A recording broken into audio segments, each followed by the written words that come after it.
Hello and welcome back to ELT Under the Covers. You are here again with ourselves, Neil and Rich. We are English language teaching professionals, and we in these React videos look at clips from English language teaching or teaching in general, and we react from our experience to the good and the bad things of what we see. Today we are doing a follow-up of our Silent Way video where we're going to look at a Silent Way Pro teacher doing an actual class, and we're going to critique that. But first off, introductions. I am Neil, teacher of Team Teacher fame, and I'm joined here by the rough, ready, rowdy, Roddy. Crispy Chris. Professor Rich, also known as Crispy Chris. You can get me on Twitter, hashtag Crispy Chris, at Crispy Chris. I teach English. How are you doing? I'm doing great. Yeah. So please leave your response in the comment below. You know that sometimes I do analysis of people teaching English, and it makes sense. I feel like I'm having a job interview and it's going horribly wrong. So why do you feel that way? I don't know. Good point. Lay down on that couch. I am quite excited today, actually, about this, because I do like to see people do things differently, and I think that's where. Obviously we can. There is no doubt in my mind, and I'm sure you've come to this realization as well, Neil, that experience definitely goes a long way in teaching. Oh yeah, like it's huge. Like I've been teaching for 12 years now, and I don't want to blow my own trumpet too much, but I do work into a class, and I kind of feel a bit, like. Those 12 years, I feel them back. You feel them there in kind of magical ways. but 12 years of taking souls. Yeah, like the Highlander. You just keep every year. You just gain more power by the heads that you take. Yeah, and it's definitely one of those things that, like, when I first got into teaching, I there's no way you would have convinced me of that. Like, you wouldn't have been able to convince me of the real utility of experience. But I think that on the other hand of the coin, I almost said, there you go, kids. Don't always be afraid of making mistakes. It does happen. So on the other side of the coin, what I think. The negative part of experience that definitely does happen, and that I did have right when I was a young, arrogant, off the plane backpacker who thought he could do better teaching than someone who'd been teaching for 10 years just because, I was innovative and whatever, is that I did think that they were stuck in their ways, and they are, and we are, and people do get stuck in their ways. And that's why I think it's so important to investigate these kind of, these ways that have been influential but kind of a little bit left at the side, because we need to always look at slightly different ways of doing things, and we need to kind of question the way that we do things, even when we kind of feel like we're standing on the pedestal of our great experience, because the danger of becoming someone who kind of is dogmatic about the techniques that they use, I think is, that's the thing that we really need to avoid. So anyway, the conclusion of that is, it's I'm quite excited about these kind of methods which get less attention, and particularly people who focused in on them and do them to a kind of masterful extent. Yeah, I completely agree. I think you either go the road of stagnation or growth, and the more that you throw yourselves into your studies, or your kind of your passion, your occupation, for us is teaching and looking at this sort of stuff, the more sparks of inspiration that you get, and we take a lot from these reacting to these videos, and we can kind of see, well, this kind of makes sense, and it broadens the horizon. It creates that bigger picture, and I think it's one of the best ways to develop as a teacher. So I echo your excitement for today, and for I sifted through many videos of people teaching with the silent way, and this guy, Mr. Donald Cherry, videos are absolutely fantastic. One of the things that really jumped out at me compared to the silent way teacher methodology analysis that we did, that video, and I'll put a link to that below, is with that it was kind of staged, and the teachers talked quite a bit, I thought, and it was kind of it was guided and probably necessary, but when I thought of the silent way, I really thought that the teacher would be silent. I'm quite naive that way, but this teacher very much like that, so I'm kind of feel that maybe we have a purist on our hands. So let's cue that up. Oh, here he is. Cherry teacher. I love it. Like Mr. Bean. Come on, tell me. What is it? Brown road and the red one on it. Oh, that was a clusterfuck. Brown, Oh. Brown rod and the red rod on it. Ah. brown road and a red one on it. Brown rod and a red one on it. Audio's not that great. Yeah, it sounds like it's recorded from like a laptop in the corner or something, doesn't it? A brown road and a red one on it.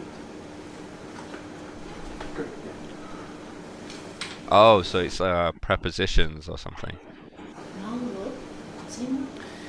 I have to be honest that whenever I think of these rods, like that's immediately what I think of: prepositions, like prepositions, specifically prepositions of place, which is kind of what this video is called, right? And I kind of do start to wonder about what else they can do. I'm sure they can. I mean, obviously they can do lots of other stuff, but the very obvious thing that they can do is prepositions of place, isn't it? You know what I mean? Yeah. Like physical colored objects that you like put in different physical locations next to each other, you know. Yeah, I wonder how. I mean, we when we looked at the methodology video, they did do like floor plans, so the blocks became representations of different parts of the house, like the side table. So I wonder if they, assign representations, but for prepositions, it's fantastic. Beautiful. Let them on the brown let not on the brown one.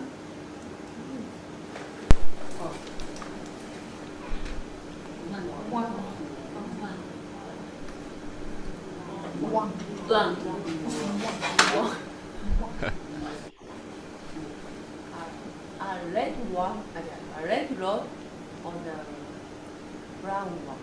Ah. Oh, so he's probably referring to the Fidel charts, which are those charts that help with pronunciation, but also they have charts where they have words on there as well, so.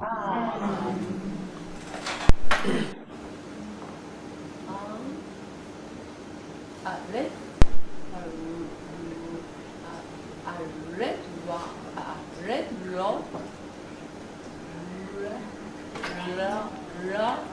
I see. A red rod. Oh, a red rod on the on. It's a definite tongue twister for Asian students. That R is very difficult, for them in general. So I can see why he would really focus on that a lot. One. Red. A red rose. Rat. A red rat on arm. I'm from America, so only guys. A red rat on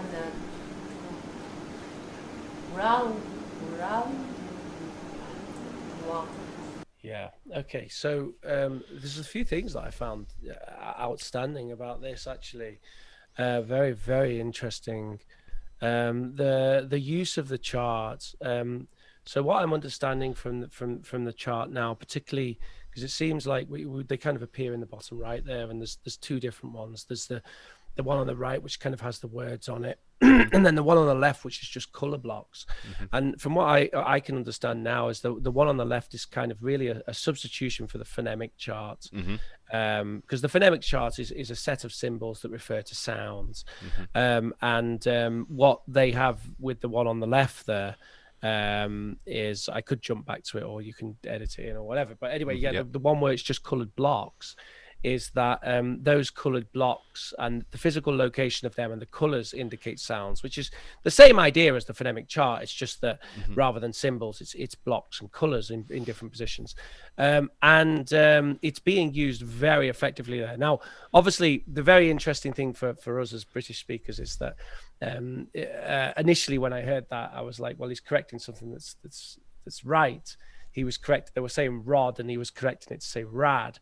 But of course, that's the American pronunciation, isn't it? Yeah. You know, like a red rad rather than a red rod. Yeah. But it was really interesting. He points to the white block somewhere in the sort of top left, and that obviously is the sound, right?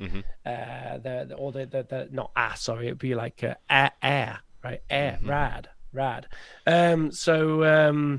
Yeah, I mean, it's just fascinating and really fascinating to see that he's not demoing the sound.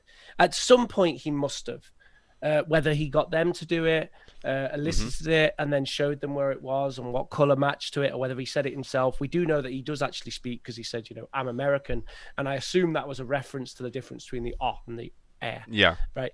I'd clarify, and I'd say most likely, and I'm commenting on the sound based on what I saw. I believe that it would have most likely been elicited based on the fact that when he started the class and he went like, what is this, you know, without saying it, you know, with his body language, a lot of people, it was just pandemonium. A lot of people were like, wah, wah, wah, wah, wah. And he heard someone say it correctly, and he chose that person, and that person became the model, and he elicited that model. So I would have thought that would have been his approach with the actual pronunciation. You know, maybe he didn't, but I think that's probably what he would have gone towards. Yeah, it's possible, although they do seem very familiar. I mean, he just points to that white block, and they know to go from R to air. You know, to the extent where at some point he has to map all of those sounds. I mean, we're obviously dealing with a class that are, you know, that have had many lessons with him already. But the absolutely fascinating thing is the fact that he's not providing a model again. He's just getting them to correct themselves. And that's amazing, isn't it? Because then if they're outside of class and they realize that they're saying rod in the British way, and they should be saying rad in the American way, which is the model that he's teaching, so fair enough, then they you know, hopefully they'll realize that they should be taking lessons with a British teacher. What I mean to say is that they can self-correct, because he's providing them the tools to do that. He's not giving them an audio model for them to just instantly copy in a rote way that's not going to stick, and it's not going to be any use for them outside the class. He's providing them with the tools to do it themselves. And here's what I think probably more viewers, especially if you're a student and you're watching this, need to pick up on is that what we're talking about with the modeling and self-correcting, you've got a student either listening to the teacher and trying to copy what the teacher's saying, which is great, but that teacher's not always going to be there to model. But if you can get the student to listen to themselves and to the various ways that they pronounce the whatever, and then go, okay, this is correct.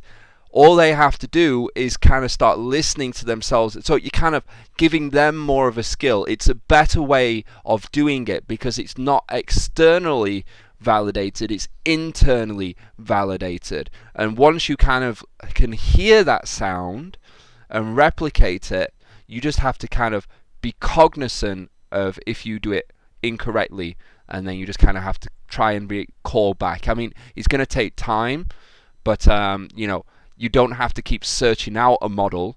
You already have it. Makes sense, right? Yeah. Yep. Exactly. Well, that's it. It's autonomous. It's given that there's autonomous tools. Mm-hmm. Okay. It's almost kind of like he's calibrating their phonetic detector. There's like, like do do do do do do do do do. Is this right? Is this right? Is this right? Is this right? And this is one of the issues a lot of students have. They don't know if it's right or wrong, so they always look to a teacher. Is that right or wrong? But if the teacher can give you the detector, the right or wrong detector, they put themselves out of the job. But it's the combination of well, I wouldn't necessarily say that. I mean, I would argue that actually, but one of the main appeals of our job is how we kind of train people to be autonomous. I mean, it's certainly why, why I charge what I do for English teaching. I think is because, and the thing that my students find appealing is the fact that I'm training them to be able to do things themselves. They're not just coming to me as a walking, talking dictionary who translates things for them and tells them when they've got things wrong. It's more than that. There's definitely an element of training them to be better learners. The other thing I would say is you were saying that he trains them to be phonemic detector or something like that. But also producer, because they're producing themselves as well. Mm-hmm. They're producing the different sound, just with a hint that no, it needs to be a slightly more in this direction. Which is that's the really amazing thing for me, because one of the big things for students is that idea that they know what they're saying doesn't sound right. Like most people, when they speak a language, they know that they're speaking it with an accent. Even when the English person goes into a Spanish bar and they quiero una cerveza, it sounds terrible, but you wouldn't, even realizing that it sounds terrible, you wouldn't be able to then say it in a more Spanish way necessarily. Yeah. But it's going that step and saying no, you make it more of an sound, right? And they know, right? And then they can do it, and that's the important bit, isn't it? Exactly. So yeah.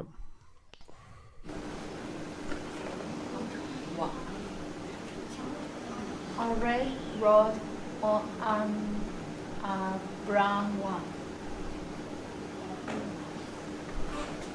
A red rod on a brown one.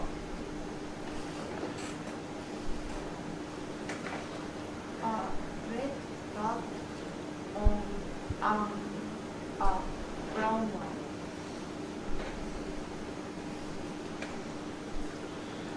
A red rod on brown one. Individual. I like to see a choral drill. A whole class. A brown red. A brown. brown rod on a with a red one.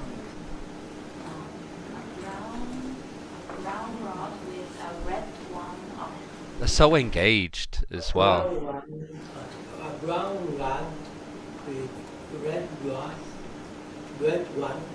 on it. A brown rod with red one. Yeah, I find it very interesting how you can kind of see that the students that aren't speaking, like a lot of them, at the very minimum, they're thinking, and if they're not thinking, then they're actually mouthing the words as well, which there is, there's rationale to back that up as being useful. So it's really interesting. Well, they're obviously thinking it through. I mean, for me, I kind of look at this and he's very, very skilled, but it is very teacher-centric. I wonder if we're going to see... I mean, this is part 36 of a class or something. I'd like to actually see how one would do this in groups, because although they are mulling over that language, they are thinking about it and kind of mouthing it.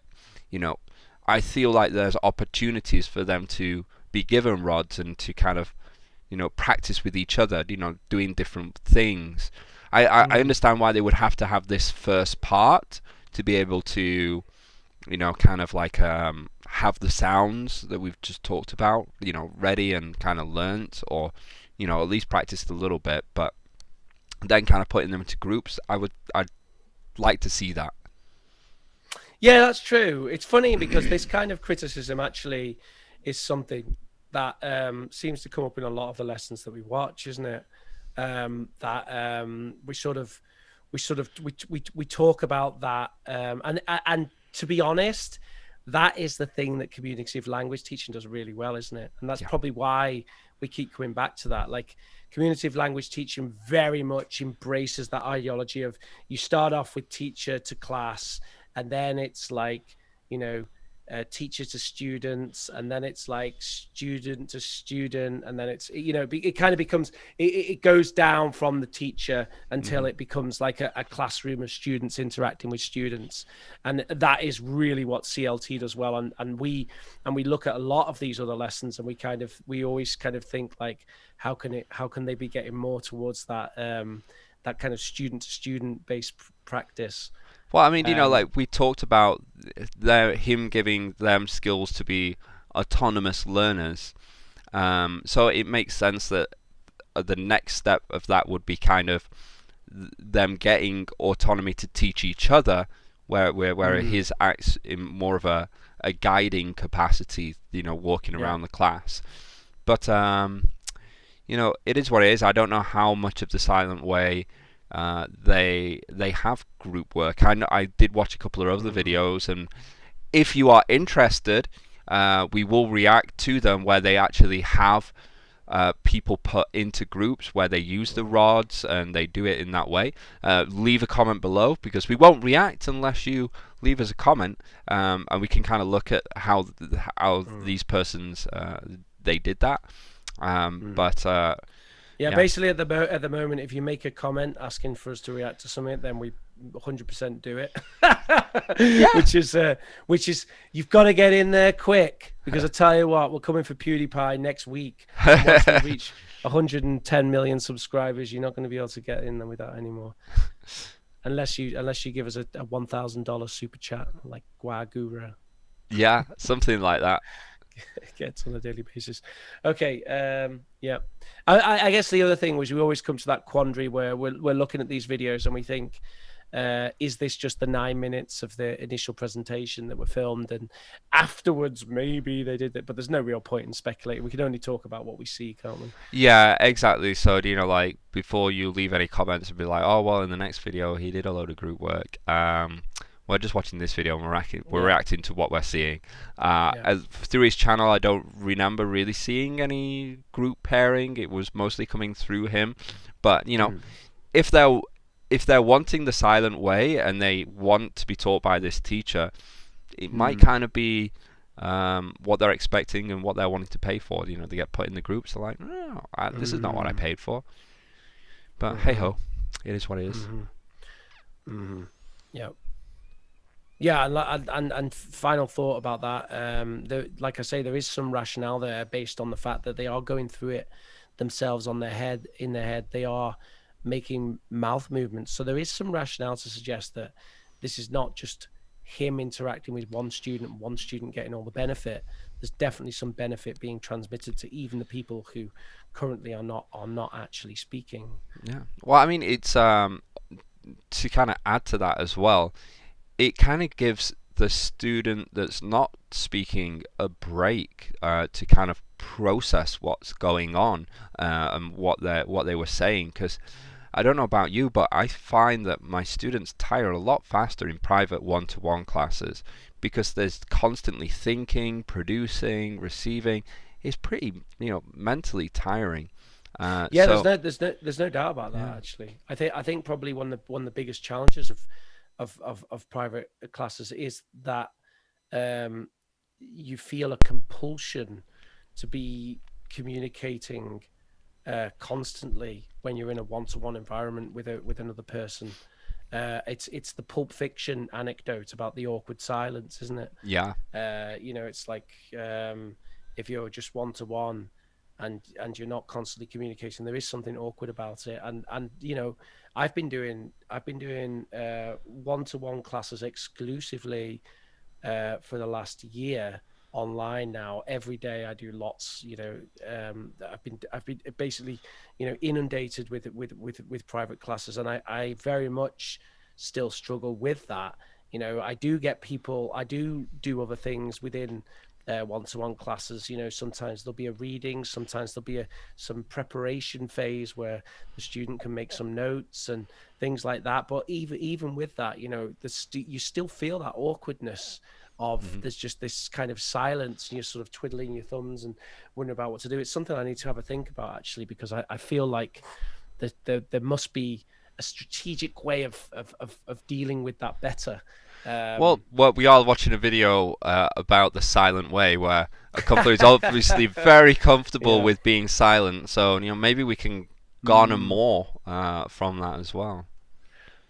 It's true, he's silent, but even when he's silent, he uses a lot of energy, doesn't he? Yeah. He's still engaged even when he's silent. Yeah.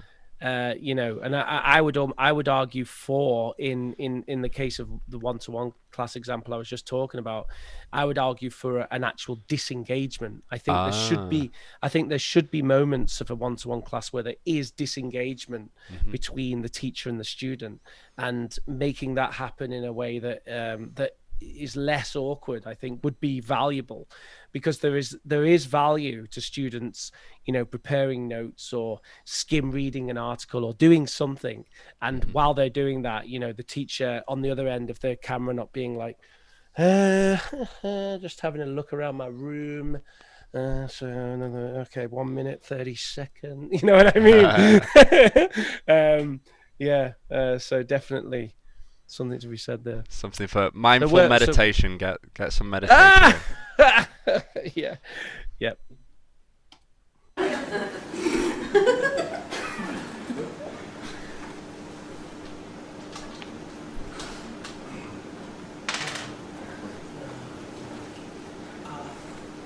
A brown rat with red knots with the red one. Sorry. A brown rat with the red one on it. A brown bird with a red one on it.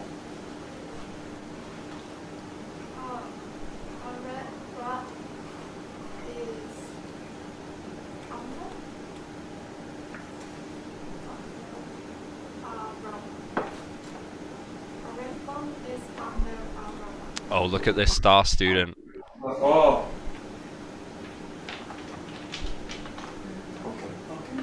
Brown and red one. Brown is brown one is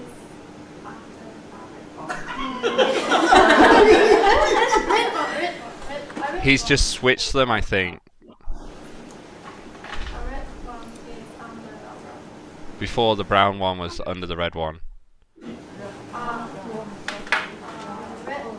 rod is under brown one.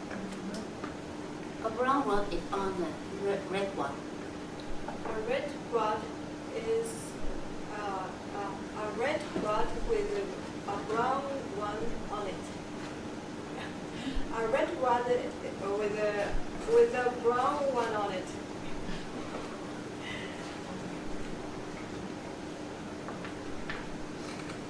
Holy smokes. A brown rod and a red one next to it. A brown one is opposite Oh. of a red one. Oh, he's just made everyone nervous. See, the interesting He's thing showing is off. I'm sort of thinking about when he corrects and when he doesn't, and this is a language teacher's dilemma, isn't it? The question of when to correct. You know, the obvious distinction being between fluency and accuracy-based practice, but you know, beyond that, you also have to make these kind of micro decisions, because we did notice when before there were people making mistakes that weren't necessarily getting corrected. Like people were saying a brown one with a red one on it, you know, and it's like, I mean, that's not actually a sentence. You know, you should be saying something like there is a brown one, or you know, oh, that's a brown rod with it. You know, it's like and some people were saying stuff like that, but other people weren't, and he wasn't particularly correcting that, which is, you know, might have well have been the right call. But then when we get to this guy and he talked about opposite, I feel like something needs to be made of that, because opposite definitely is not something which I think would come into that description for me. Like to say that there's a brown one opposite a red one, definitely. I mean, they're next to each other. Yeah, absolutely, they're next to each other. They're not opposite. I mean, we can't actually tell how they're facing. Maybe if they were facing each other and there was some sort of divide, then we could start talking about them being opposite. But with the current situation, I feel like opposite should be corrected. Yeah, he's basically the Hermione of this classroom, and he needs to be taken down a peg. Is that's what you're saying? You don't like this smug kid. Listen, you little know-it-all. But you know, there's nuances. Well, you're wrong. But you know, you're correct, because then other people might be going, "Oh, this is another way I can say next to, opposite," and it's not. So I wonder if he's going to deal with that, or if he's just going to be like, "Yeah, you have your lunch." You have your lunch. Well, I'm interested in that as well, and you know, our boy, what was his name again? Jeffrey Robbins, Donald Cherry, the Ches Master, the Chezzer. Donald Cherry. Sorry, I was only joking, Donald. By the way, please come on our show. So yeah, the Mr. Cherry there. But you know, my last line manager was called Mr. Cherry. Very, very, very good. But you'll probably watch this video at some stage. I don't know if he will. But I don't know if he. Shout out to Chezzer too. He discovered, Chezzer too. Some people call him Chezzer. He did discover Professor Rich through some of my students, and luckily he liked it. I always find if I have a line manager who discovers Professor Rich and they like it, then I get on well with them. But anyway, Mr. Donald Cherry there. I would like to know whether he's going to deal with that, and I do feel like. He really did reward that student then when they talked about opposites. And okay, it was good in a way, because he's rewarding the boldness of trying something new, which in Japanese culture, even though that person doesn't particularly look Japanese, but in Japanese culture, rewarding. Yeah, how do I know that? I don't it's know. the collared shirt. That's what gave it away, right? Yeah, definitely. Yeah, it's his small ears. So I feel like there's definitely something to be said for just the idea of rewarding bold actions within a classroom of Japanese students, because people tend to be terrified of making mistakes in Japan. So that might have been his thought process there. But anyway, it will be interesting to see, is he going to deal with it, or is he going to move on? I feel like he's going to move on. Easy to understand.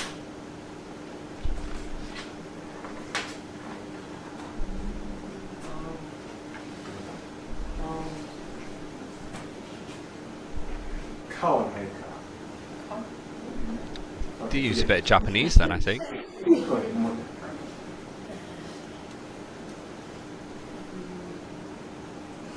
The red one.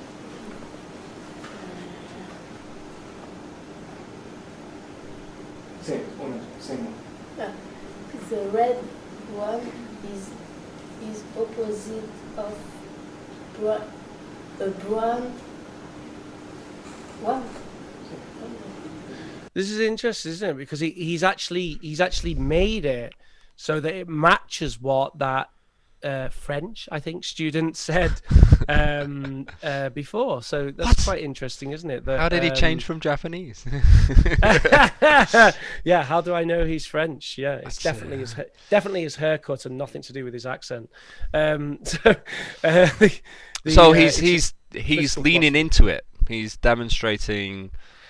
Maybe yeah, I wonder if that's what he had planned all along, and that's why he was kind of like, "Oh, you've got the next thing I'm going to go on to," or whether it's actually a technique that when someone introduces some language, like, "Oh, he's introduced the word opposite. Okay, then let's go on to opposite." You know, emergent language in CLT terms, that would be emergent language, right? Mm-hmm. Yeah, it's fascinating. I love looking at this stuff. It's so interesting to see such a. It's mesmerizing because it's kind of relaxing. It's kind of like the teaching version of ASMR or something like that. Like I could watch this and just relax and be like, oh yeah, look at these rods. Yeah. How are they positioned close to each other? Oh yeah. Absolutely. The red one is opposite of a brown rod. Opposite of. Yeah, I think I mean that is the kind of correction that I would let slide, because I feel like at the level that we can sort of judge these students to be at, saying opposite of is not something that I would particularly be that concerned about, unless like it started to be a repetitive mistake. So that definitely. Say it again. A red They're counting it. Is opposite. Oh, they're going to correct him. Brown of a brown rod. Say it again. A red. I think he's going to somehow use this finger loading to correct the preposition. I think. Let's see. If he does that. If he does this, you're just gonna down your glass of mead. It's turned into a drinking game. Take a shot after every correction. No. I'll send him a message and tell him how much we're going to pay him to come on the show. I'll give you a clue. It's going to be within the region of 20 and 30 pence. Red one is opposite of a brown one. 9. For my English, stutzel also. One word take out. Mine, for me, the one word you don't. Can you fix it? Can you fix it? Oh, giving it to the ball. One Giving the ball. Is opposite. Well, opposite is one word. Doing the syllables there. Opposite of a brown. You've already got to 9, son. One, yeah. Okay, everybody, let's practice saying this sentence. Arthur said, can you see? This 9, 1, 2, 3. So that was the end. Oh no! We didn't know how it worked out. Oh, wait! If only someone would have left a comment below, and we would follow up on that. You see what we did there? I think cliffhanger. I mean, we can see where it's going, right? He's definitely addressing the problem with the preposition, and he's doing it in quite an elongated way, really. And it is interesting because lots of people are engaged with that, And this is actually the rationale behind something called demand high, which is something that I've spoke to you about before, Neil, but it's something that we haven't really looked into and haven't spoke to about in detail. Something we could look to in the future, because demand high was kind of presented as a methodology sort of innovation by two of the sort of big names particularly two of the big names in ELT about 5 or 10 years ago is when it got big. And demand high is very much this idea that you really get people engaged with this, with like processing the language in the way that he is, like he's really making a big, he's getting it. First of all, he's getting people to count the words, count the words that this guy says, and then they're loading them up in their head, dun dun dun dun dun, and then he says one of those words has to go, right? And then just as we end, he loads them up with his little pebble things or whatever they are, dun dun dun dun dun. And he's getting them loaded up and he's getting them ready. And he's going to point to each of them and go through, and they're going to chorally say it. And some smart ass in the class is going to not put the preposition in, and he's going to go, boom, you, and he's going to get it through like that. And that person's going to be like, yeah, I've gained a new level. But the point is the fact that people are so engaged with that. Like, they're really focused on that whole thing. Like, you've got those things loaded in your head, and there's something quite talented about that in terms of the methodology is getting people to do that. Because imagine if you were just in a class and you just wrote that sentence on the board and you said, right, everyone, I want you to really focus on those words and really concentrate on them and tell me which word is not supposed to be there, and it's like, no one's gonna, like, you're not going to be that engaged, but you get one student to model it and other people are thinking about it, and then you get them to count it, and then you load it up on the things, and then you tell them that one word isn't there, and it's so much more like intellectually, people are going to be so much more focused on it, which, as we know, is more effective for learning. Like, if you are more engaged, if you are more focused, engagement is the theme. We should change this podcast to like engagement ELT. That's my new company. Engagement language teaching. Yeah. It's trademarked. It's trademarked.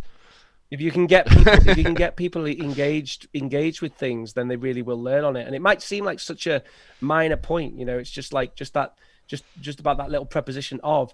But if you can really get people engaged once and get them to correct that, then he might never make that mistake again. And you know what? You know how many people struggle with that kind of mistake? You know what I mean? It's like, it's so common, it's so difficult to correct, and it seems so trite and difficult to correct something like opposite of. Yeah. But to be able to give people just that 5-minute experience, then maybe they'll never make the mistake again because they were so engaged in that one moment. Well, it's something to be said for that. It leans into the basic way of when we're learning in a naturalistic kind of way. When we're talking about kids and developmental learning, it's a discovery process. So it mimics that.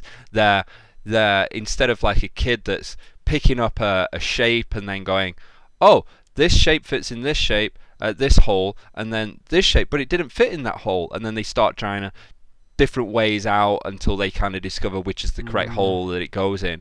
They're going through that same process, like the same discovery process, and if that's how a child learns, if that's how you can learn as our language. It makes sense in that would be a way that would, secure that knowledge going forward. And, it's true. Once you do get, when you do engage, you go to warp drive. Picard. Terrible Trekkie humor. I hope people out there appreciate that. I just couldn't help myself. So you can't reference Picard after the terrible new series. you have to say Riker. You want to go wrong or Riker? I don't know. I'm losing all my abilities right now. I don't know what happened. Well, anyway, yeah, it was very interesting to see that engagement. But what I would like to really point out is when I see the silent way and I see a method like this, it's almost like the teacher is this silent conductor that's kind of waving his rod, his whatever stick around, his cuisiniere rod as well, directing and eliciting and getting people to discover and correct and engage, and he's kind of like playing them in a way. It kind of reminded me of the movie Whiplash. Have you ever seen Whiplash with where he's getting them to do the drums and stuff, and it's like, no, it kind of reminds me of like that, except he's less of a bully and really seems like a really nice guy. But it's very engaging. Yeah. And it's so much fun to watch, and there's so many things that I see from that, and I want to try in my classes. I'd love to hear from other teachers or even students out there that are watching this, kind of what your thoughts on the silent way are, and this particular example that we have. What is it that struck you? What would you like to use from that? What would is there anything that you didn't like about it? Did you feel awkward with that silence? I didn't, but hey ho. And remember, if you do want us to watch more of these silent way videos or follow it up from that cliffhanger, you do have to leave a comment below. Otherwise, we go on to the next thing, because there's so much out there for us to discover. Do you have any final thoughts there, Rich? Yeah, I want to get Donald Cherry on the show. Yes, Donald, Mr. Cherry. Well, it'd be the cherry on the top if we could get him. He hasn't made a video in 3 years, which means he's probably a little bit tricky to contact. Unfortunately, we will try, and we actually, we can try. I thought it was fantastic. And I'd love to pick your brain. I'd love also to speak to someone who, because I don't know how you feel, but certainly while I was going through my teaching thing, definitely when I first went into teaching, I had the kind of this weird bold arrogance that I could do things my own way and be amazing and stuff. But I really felt like I got that beat out of me, and not necessarily by the people who taught me about teaching, like definitely not when I did the diploma, and not necessarily with the kind of mentors that I had, that I've had through the years either. But certainly in kind of an industry way, I sort of felt that. And I had some sort of negative experiences with very famous institutions in Valencia who thought that I come across as arrogant in some way. And I feel that that kind of thing, to go up against that and do something like this, that this guy, like, he's gone all out with his silent way stuff, and you're doing that really in the face of, these people who will be telling you, sort of who do you think you are, doing the silent way in this day and age? That's a 1970s method, and my God, where's the language input or whatever, some sort of trite like CELTA level criticism of it. And he's obviously, I'm sure that people, I'm sure that he's experienced that in one way or another, but to just be able to go like balls out and just be like, no, I am 100% doing things this way. I think I have a lot of respect for that, and do it well and be successful with it. Much admiration. Okay, so Donald Cherry, Dr. Donald, I presume he's a doctor, Dr. Cherry. It's definitely not, but if he was, it'd be plastered everywhere, wouldn't it? Like Dr. Donald of the silent way, my PhD on the silent way. Well, he's definitely a master silent way teacher. We'd love to have you on the show. I think so, sincerely. please, if you see this, leave us a comment, send us a message. We'll be sending one to you as well, just to get your attention, just in case you didn't come across us. But yeah, we'd love to have you on the show, do a little bit of a chat, and you can tell us about your experience and anything else. So, wrapping up, I've been Neil, teacher of Team Teacher China. You can find teamteacherchina.com. I've got a whole bunch of PPT lessons that you can download. Those all free. We've got the YouTube channel Team Teacher China, where you can watch some videos of us teaching, or videos of how to use those PPT lessons. We've got Team Teacher Baby, which is my parenting journey with teaching involved and how I do and approach parenting, and Team Teacher English, where those PowerPoints from Teacher China we turn into videos that you can give to as homework or for homeschool, stuff like that. It's all good.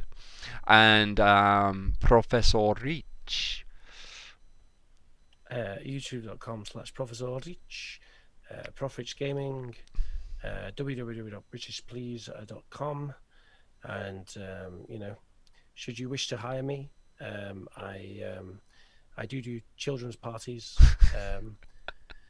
50 pounds an hour. I also do a bit of English teaching every now and again. Please send me money to feed. I'd love to see my you. Starving relatives. I'd love to see you at a children's party. No, that's not a preposition. They're like, yep, we would like to get Professor Rich at a children's party. I'd just be like, why are you here? I'm an English language teacher. Yeah, let's talk money first, and then we'll see. Oh, really? Okay, I can do it for that. Okay, kids, look at the flashcard. What is? It's a car, you knobhead. Did you just say I like the chocolates? I like the chocolates. That's disgusting.